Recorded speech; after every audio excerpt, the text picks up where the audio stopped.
আসসালামু আলাইকুম। আমি জোহারিন হক নাইফা আবৃত্তি করছি কবি সুকুমার রায়ের গোঁফ চুরি কবিতাটি। হেড অফিসের বড় বাবু লোকটি বড় শান্ত, তার যেমন মাথার ব্যামো কেউ কখনো জানতো? দিব্যি ছিলেন খোশ মেজাজে, চেয়ারখানি চেপে একলা বসে ঝিম ঝিমিয়ে হঠাৎ গেলেন খেপে। আটকে উঠে হাত পা ছুড়ে চোখটি করে গোল, হঠাৎ বলেন, গেলুম গেলুম আমায় ধরে তোল। তাই শুনে কেউ বদ্যি ডাকে, কেউ বা হাঁকে পুলিশ, কেউ বা বলে কামড়ে দেবে সাবধানে তো তুলিস। ব্যস্ত সবাই এদিক ওদিক করছে ঘোরাঘুরি।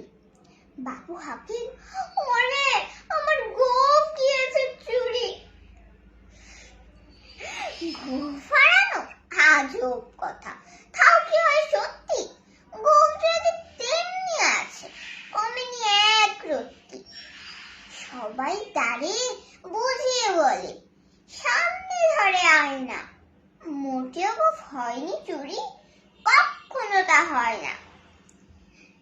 রেগে আগুন তেলে বেগুন টেনে বলেন তিনি, কারো কথার ধার ধারিনে সব বেটাকেই চিনি। নোংরা ছাটা খ্যাংরা ঝাঁটা বিচ্ছিরি আর ময়লা, এমন গোঁফ তো রাখতো জানি শ্যামবাবুদের গয়না।